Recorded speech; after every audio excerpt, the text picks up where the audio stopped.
Hebu tuzungumze kuhusu jambo ambalo watu wengi wanalibeba kimya kimya kila siku bila kutambua: uhusiano kati ya afya ya akili na umaskini.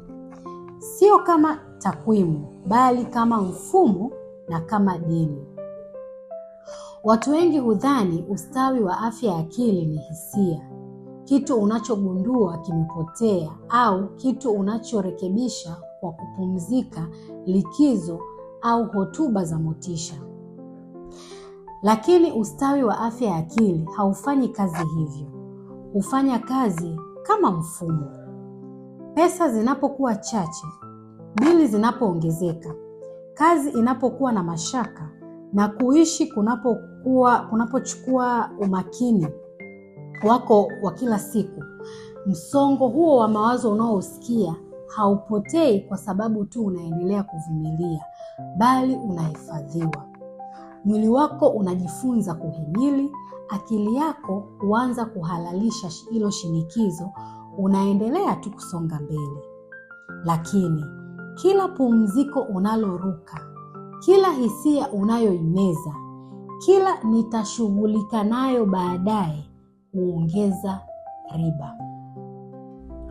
Ghafla usingizi unakuwa mwepesi, subira inapungua, umakini hushuka na matumaini nayo yanabana.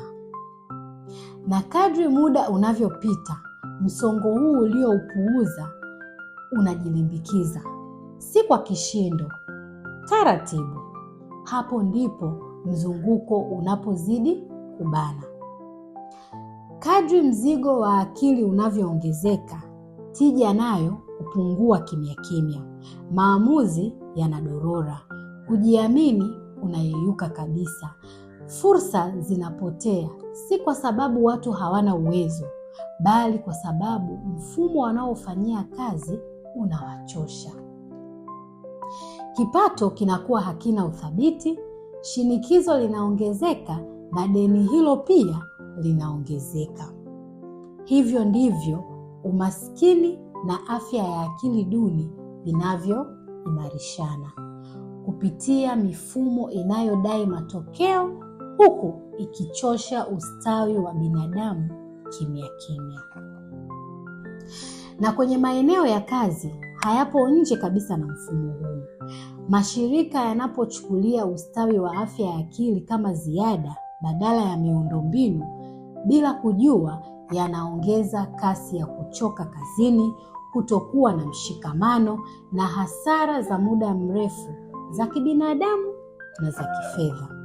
Kwa sababu gharama ya msongo unaopuuziwa haijawahi kuwa sifuri, bali huahirishwa tu.